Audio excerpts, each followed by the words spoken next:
Hi, this is Robert Kiyosaki, and you're listening to Capital Hacking. This is the most important thing you can listen to today. He's the one. I have a dream. With great power comes great responsibility. I could do this all day. This is it. Don't get scared now. They may take our lives, but they'll never take our freedom. Cinderella story out of nowhere. Did you know that the only thing we have to fear is fear itself? Capital Hacking begins in 3, 2, 1. Welcome back to the big show. Capital Hacking here. Josh McCown, the illustrious John Edwin. How you doing, sir? Well, I am super grateful for you because you did an amazing job on this podcast. And unfortunately for our listeners, I had some technical issues, but Josh and Brian absolutely crushed it. Brian Beers, third time on Capital Hacking. He brought a totally different energy, didn't he, Josh? Yeah, Brian Beers has gone from awesome entrepreneur to empire builder to board member, sky's the limit kind of guy. I mean, the guy does multiple businesses and he's methodical about it. It's not that cliche thing, serial entrepreneur. It's business builder, empire builder, deep expertise in franchising, by the way, deep expertise in scaling, aggregating companies. How about his new wisdom today about how to hire the best executive operators? I thought that's worth the price of admission. That is, and you're gonna listen to the end to get to that part, and it was perfect. I thought it was amazing. Yeah, so he's got that, and then he's also going to share with you deep dives into his deep business, where he's one of the largest Midas owners in the world. He's also going to teach you about what he got into recently. He owns a paint company, franchisor level, and a turf company, which I know you're going to want to find out about. You're going to love this guy. Let's go. So John, I think this might be Mr. Beer's third time on the show. We'll have to go back to the archivists and find out, but big day.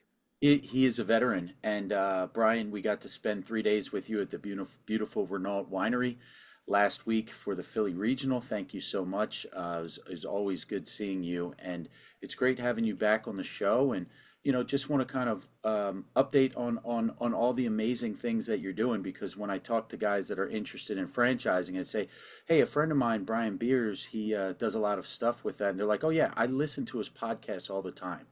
How does that happen? I mean, put a lot of stuff out in the world. A lot of people hear it. But yeah, I mean, I've been all in on creating content about franchising, sharing my story now for, a couple years. I'd say over the last year, maybe 2 years, I've gotten really serious about it. And, I meet a lot of amazing people and, we have a big impact. And, franchising has changed my life, many of my friends' life in terms of helping us achieve financial freedom and all the things that I think all of us are really chasing. And I'm excited just to share my story and share other people's story and to help them, follow the same path. That's what I like. So right there, we just got to the end of the show in a sense. So now, if you don't mind, may I ask you to break it down a little bit? So in the world of franchising, I picture Brian Beers as you go to some conferences. I imagine you're in that space because I know you're in different industries now. You even are an owner in a franchisor business, or yep. You sell franchises, but in that space, are you making waves in that space? Yeah. I mean, 100% having a positive impact on, I think the franchising industry in general, there's it's kind of polarizing, right? Because there's a lot of people have, something they believe, right? People think franchising, there's something that pops into your head, and it's usually either McDonald's, like fast food. It's either, fitness, that kind of falls into that, like Planet Fitness. People think of big stuff. Or they think of oh, you just bought yourself a job. It's like a chuck in a truck, like the local handyman type kind of thing where it's really hard to make money. It's really hard to scale. It's just you're just paying somebody else, like 10% of your revenue, 5% of your revenue. Why would you do that? You just build your own business, right? For a lot of people, that's it falls into kind of one of those realms. And the truth is that both of those scenarios are true. There are people who buy it just because they don't want to work for anyone else. They buy themselves a job and they're totally happy with that. There are people who, fast food is one of the biggest industries. People who run McDonald's make a shitload of money. And they don't care that, whatever, all the bad stuff you could say about, whatever, they do a great job, and they serve a place in their communities, right? But then there's just like whole world in the middle that I live in, that many people live in, which is like, it gives us the opportunity, the playbook, the communities, the connections to kind of get in business for ourselves. Like, I own my business, but I'm not by myself. Like, I have, in ours, we have 35 Midas stores, that'll do 50 million in revenue this year. We're one of the largest franchisees.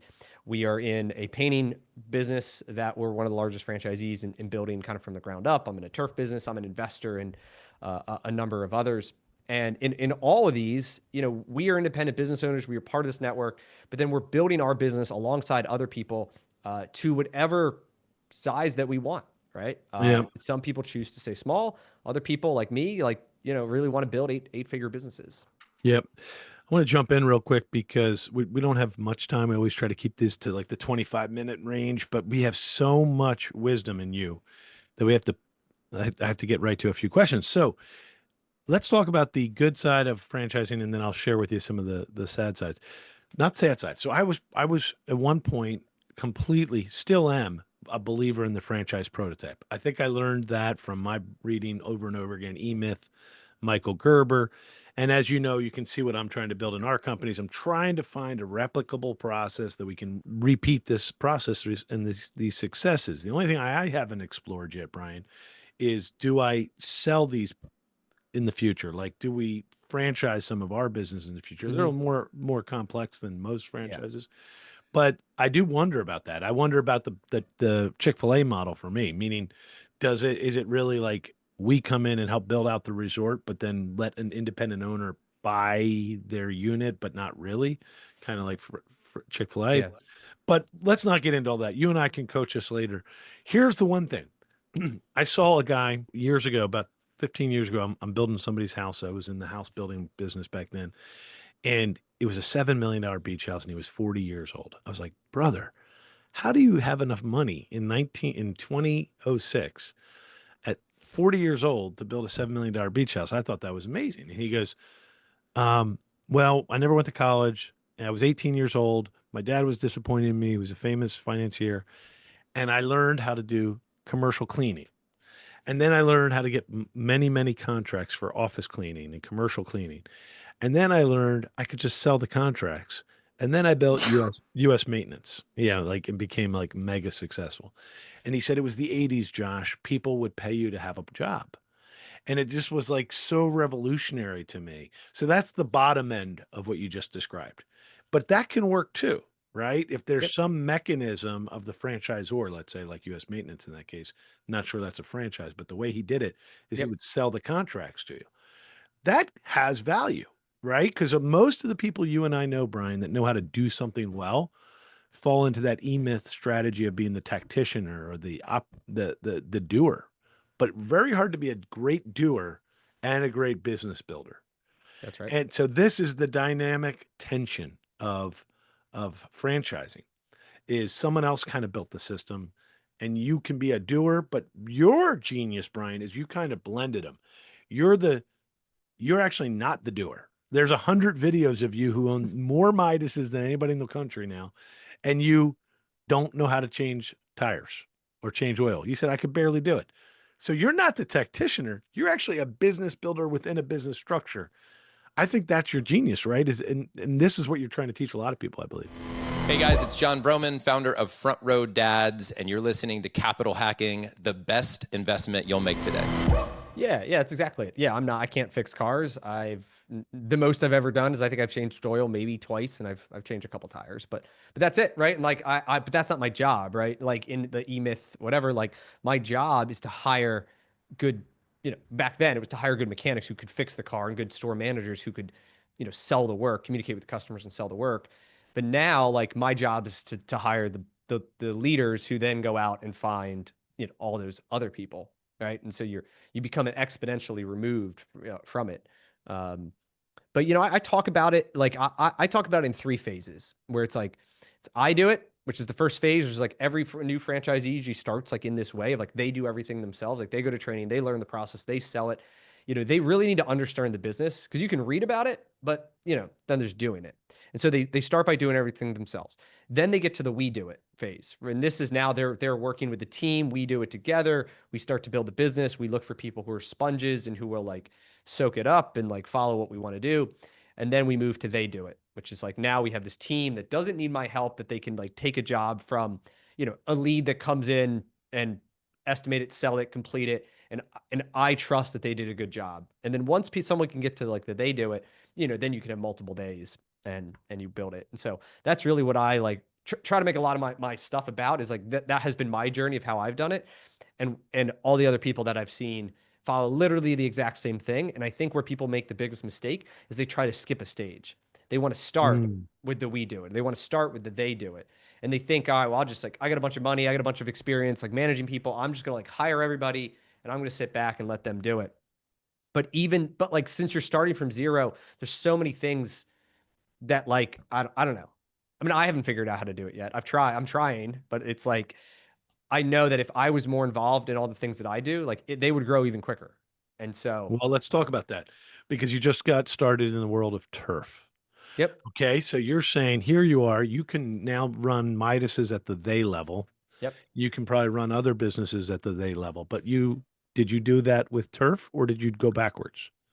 Well, so like knowing that this was a problem, I needed to find, I'd have to have a partner. So I have an equity partner who's got a significant chunk of equity in a very, creative deal. And so he is in the I do it phase, right? So he is the one who's working in that every single day and in building that business. And I could have not found a better partner than him. And now he's building, our team in Houston, because he's in Houston. He just hired his first sales rep. We're working on getting another guy. So he is now trying to move from the I do it to we do it phase. Okay. But I knew that I couldn't do it alone, and that it wouldn't be like, definitely couldn't run it from afar like that. And so it was more of, I think to be successful in that, you need to find a true partner, right? Not just somebody who you hire and hey, I'm going to pay you a percentage of the deal, the profits or whatever, but somebody, I mean, he's on the franchise agreement. Like he's a franchisee, just like I am. Well, speak about turf for a minute. We agree with you. So let's back up a sec. We'll use this as a case study, Brian. Why did you choose to get into turf, and what is turf, in case people are lost at what we're fake grass, artificial turf. Obviously it's big. The company was founded in Austin. It's been around for a number of years. Especially in the South, it's hard to grow grass. A number of cities have water restrictions. And so, you get tax credits in some of these markets for literally replacing grass with artificial turf. There's very little maintenance to it. So you don't have to water it. You don't get as many, bees. You don't have to put the chemicals for like True Green or whoever on it. So it looks better. It's easy maintenance. You get your Saturdays back. You don't have to mow it. You can like spend time with your family. It's the slogan. I love by that the way. line.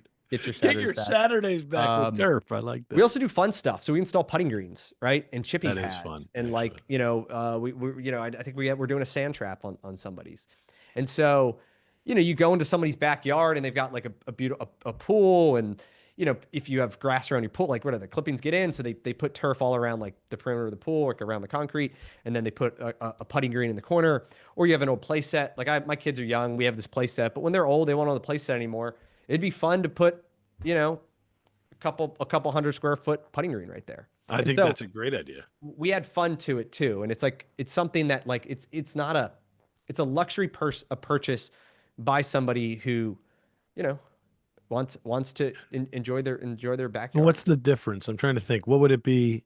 First of all, so that means you only are available as a turf owner in Texas. I can't do it up here in Pennsylvania with you. I can't hire your company. No, my territory that we owned in Texas. Yeah. Okay. And you found that gentleman. Let's use that case study. How did you find that gentleman who you wanted to start that business with? So I've had a ton of success partnering with former military special operations people, as I think we've talked about. My CEO, my CFO, my COO. I mean, all for the Midas business are all former veterans. And so I went to those foundations and said, hey, I'm looking for this partner. Here's the deal. I'm going to fund 100% of the startup costs for this business. And this was this is the profit sharing kind of waterfall that we, proposed. And we wanted to find someone who wasn't looking for a job, but basically they wanted to be an entrepreneur, but they didn't want to do it alone. And maybe they didn't have the money to, or, the resources to do it. They could partner with us, right? Use our money. We give the money, you give the sweat equity and the hard work. And, these guys are built for that, right? Oh, yeah. And so he, he was one of the, we found him. He relocated from California to Houston for this opportunity. He was all in. He was super passionate about it. I could feel his passion. And so, I knew he was the right guy. Honestly, he was the only guy I interviewed for it. My chief of staff, who was the Green Beret at the time, he did all the initial ones. So he kind of vetted a bunch of them for me. He brought me this guy, said, "Hey, I think you should talk to this guy. His name's Rick." And yeah, as soon as I met Rick, I mean, I thought he was awesome. And What about the name of that organization? Can we give them a plug? yeah, so there's two that we use. One of them is called Honor Foundation, and the other one is called the Special Operator Transition Foundation. So it's Honor and SOTF are the two that I use. And I've recruited multiple people from them. I've referred multiple people from them. Some of the guys that you've chatted with are from one of those two. And so, yeah. I love the concept, I mean, one question I had about we're digging in deeper here. So we're kind of learning in quick succession here how Brian built a team of teams. And you feel that one of your strategies was to develop entrepreneurs that are leaving special forces or the military world. Now, my brother's special forces, active duty. I love the military, but isn't the military training and their life, isn't it opposite to entrepreneurialism? And how do you know how to navigate that? What seems to be a contradiction? I mean, that's the benefit of a franchise. And in a way, their focus needs to not be on reinventing the wheel and coming up with something new. It's really execution, right? It's here's the playbook. You need to do this number of calls, this number of things. This is the process. These are the people. And so their job, my job is a 90% execution. And, execution is what these guys are the best in the world at. Right. Yep. And the other thing that is a misconception, and I learned this too, is, I've been, part of it, is that specifically within the special operations community, these guys are not part of the big, general population. They run on very small teams. They're in situations where within their team have a lot of control over the decisions that they make, the outcomes. They have a ton of flexibility, so they kind of operate kind of independently, and that may be generous, but there's a ton of decisions that live within their own team that are outside of the general commanders, whatever. And so in a lot of ways, they are used to working on small teams. They're used to problems come up, and they're used to quickly solving them with the resources that they have. They are extremely good communicators, extremely well at emotional intelligence, because reading other people. Because at the end of the day, the teams that they get are generally they are who they are, and they have to work together to figure it out. In business, if we don't like somebody, we can just fire them, right? Or not work with them anymore. But in the military, once they're kind of on the team, unless they break the rules, the personality conflicts don't matter. So they have to find ways to work with each other. And so I found that they're really good at getting everybody on the same page.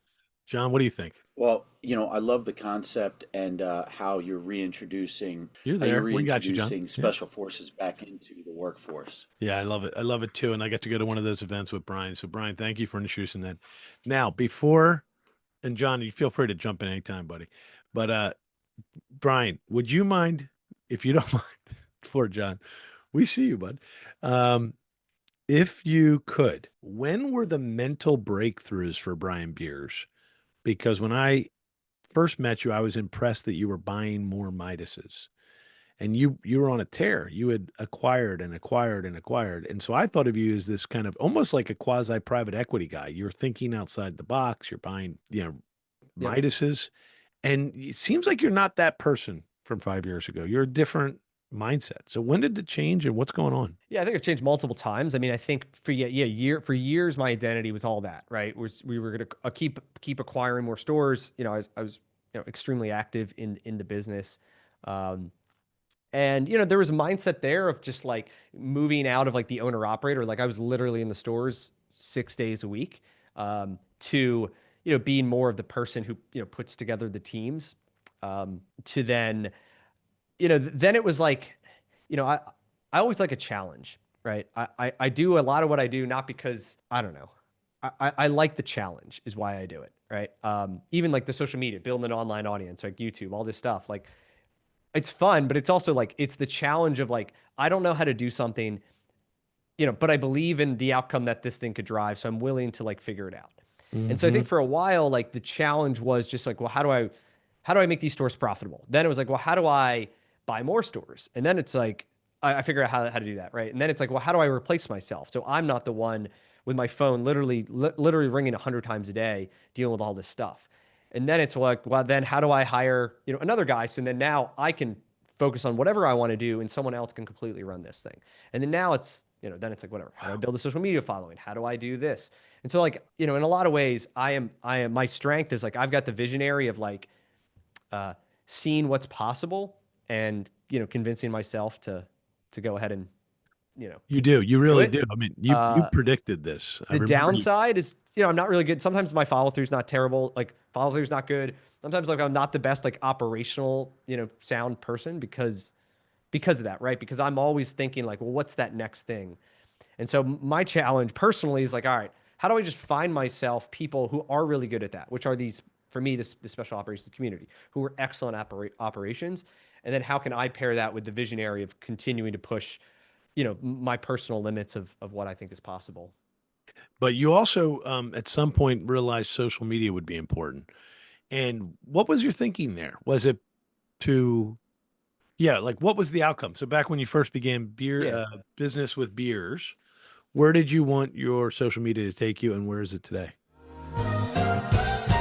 Hi, this is Melanie McCallan. Josh and I are just so grateful for the many investors who have already joined us at Accountable Equity. Accountable Equity is so much more than a capital group. It's really a community of accredited investors that want to learn and grow together. I just want to personally invite you, if you want to find out more about this type of investment and see if it's right for you and your family, please visit us at accountableequity.com. Hey, it's Hal Elrod, author of The Miracle Morning, and you're listening to Capital Hacking. Enjoy. Yeah, so I mean, it started because I hired a coach, Trevor McGregor, I got referred through somebody in GoBundance, where I was looking for, a bunch of successful guys had coaches. I said, all right, well, if they're successful, they've hired coaches, whatever. I want to be successful. I'm going to hire a coach, right? So I find Trevor. I pay him a bunch of money, and he's worked with like Joe Fairless and a bunch of other real estate guys. Okay. And he says, if you want to be successful, like you should have a podcast, because all my most successful clients have podcasts. And what happens is basically, you create this audience, and this audience then establishes a one-way relationship with you, which is like, you guys get, over thousands of listeners, tens of thousands of listeners who know you guys really well because they hear you every week. But you don't really know all them. But then they bring you deals, they bring you opportunities, they get to know you. And so it creates this like, pretty good leverage. And so I started the podcast, honestly, not even knowing what I wanted to do with it, but I trusted him and trusted this idea that, hey, listen, if you continue to put things out into the world, good things will happen. And so, yeah, Business with Beers is what I started at. And honestly, it was like just like business conversations. It had nothing to do about franchising. And then, as I grew my franchise business, I started getting more people like asking questions about franchising. And so ultimately I've pivoted now to focus primarily on franchising, then also just like how we're building my own, my business, and all the things we're doing. I know that's what your social media, if people have not met Brian yet, go right on to one of the social platforms. He loves Twitter. I love his LinkedIn, and just look up Brian Beer, spelled like the drink. And he'll write crazy provocative posts. Like, I built, I think one was, I have a $50 million automotive business and I don't know how to fix a car, or something like that was the provocative thing. And then he went through, but it's always so grounded, buddy. It's really great business advice for everybody. Does have a strong positive bent towards franchising. But and then is Business with Beers now franchises only? Yeah, so I've renamed it just to the Brian Beers Show, and I'm more focused just around, just more about like everything that I do, sharing stories of people that we've helped. It's less like I used to bring on a lot of like franchisors and interview them. I kind of got bored of that, to be honest. And so now I'm really more focused on just, how we're growing the business and being more like story driven.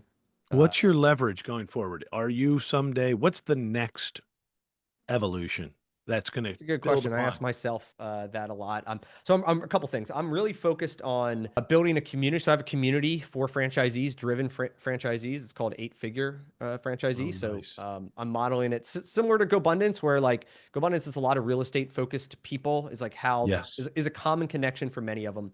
I'm building something similar, but the common connection is they own franchises. And as franchisees, we deal with like we all have different brands, but we have common problems, which is like, how do we hire great people? How do we drive, how do we drive sales? How do we replace ourselves? How do we deal with franchisors in terms of negotiating and L&I and seller financing and all these things? And so I'm building that community. We have 50 members in it now, and I think I can get that to 10 times the size. Wow. And have a real impact, because it's like conversations that, they can't have anywhere else, that we can help them within the community of other operators. Are you making those just virtual only communities? No, we have an or- in-person. We're doing multiple in-person. Actually, I'm going to Charlotte on Wednesday. Nice. We're having 15 people there, and small round table, like, hot seat style. Like, what's the biggest problem you're facing in your business right now? And you get the feedback from others. I've hosted them here at my office. We'll probably do six in-persons this year. Fantastic. They're a lot of fun. Plus, like, I'm homeschooling we're homeschooling my daughter, so we can just travel wherever we want, and I'm just going to host a meeting there and Enjoy yourself.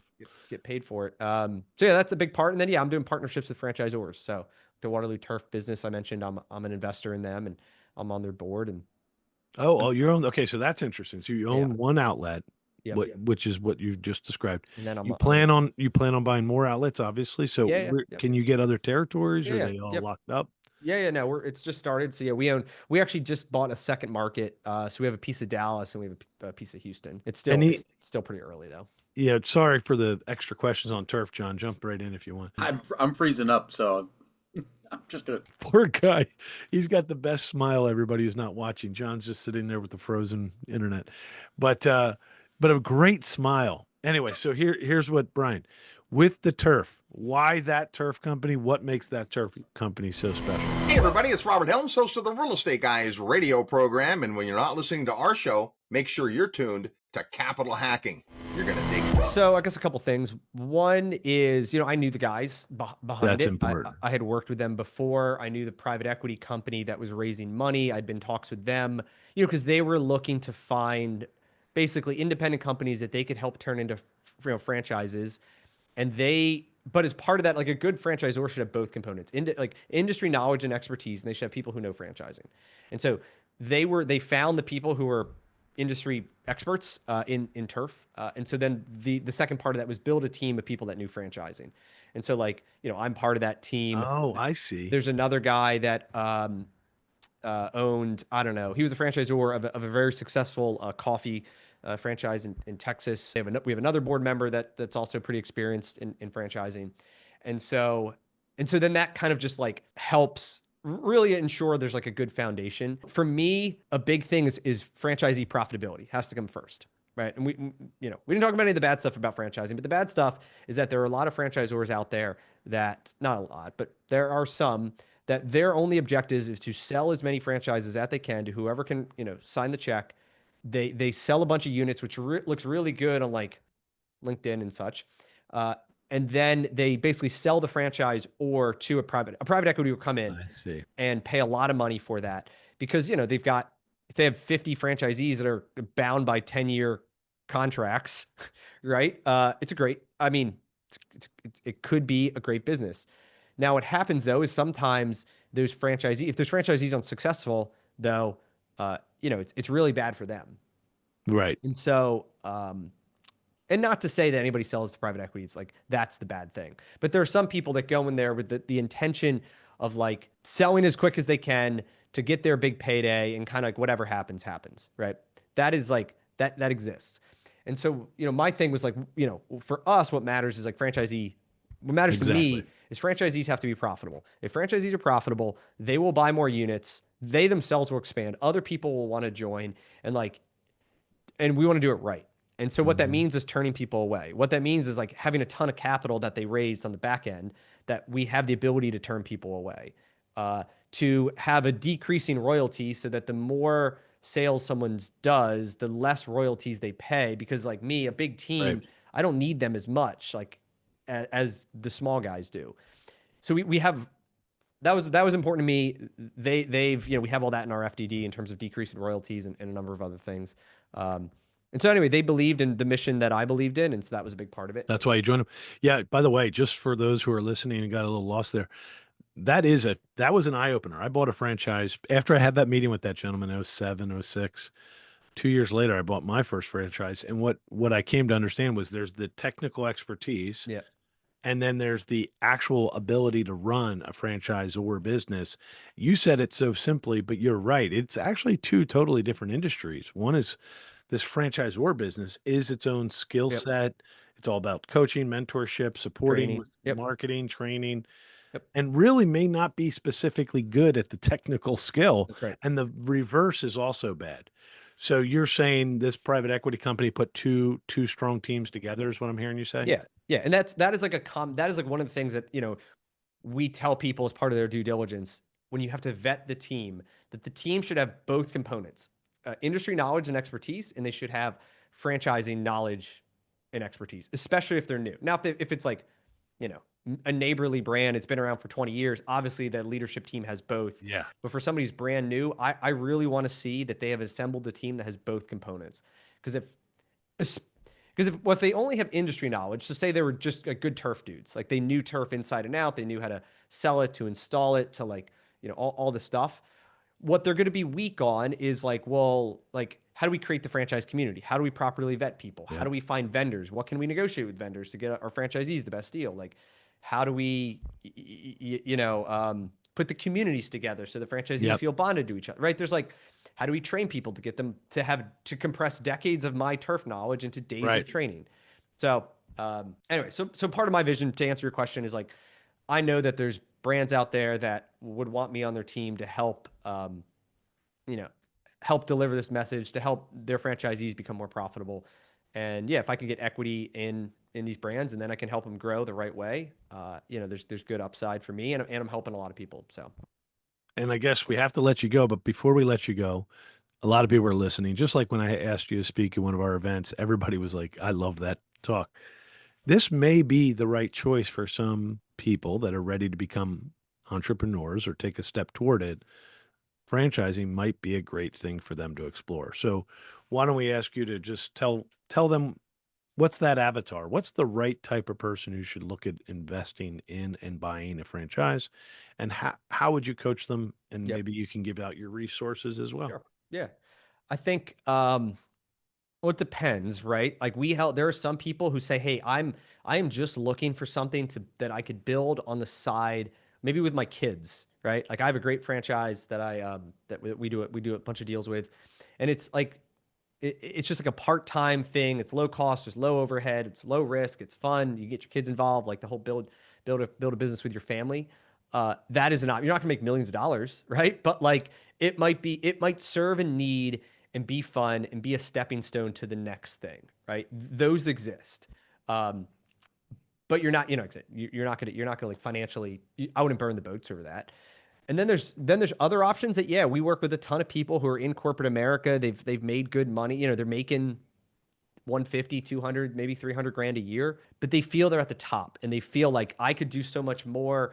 And they're like, they're frustrated and they want to bet on themselves. And for those people, like a lot of them have really good skills. Like they're really good at selling. Like we work with these guys all the time who are like account exec at like a Cintas or something.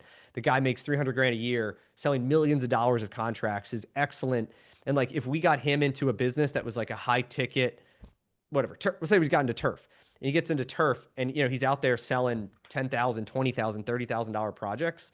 Like, and he's the owner and the salesperson, like he's going to ramp up that thing pretty quickly, versus that same guy getting into a business selling mosquito spraying at $200 a month. Like that guy has the skill to sell high ticket jobs. Like he can have conversations, overcome objections, do all those things. Like we would try to find him something that would leverage his skills that he has that other people don't.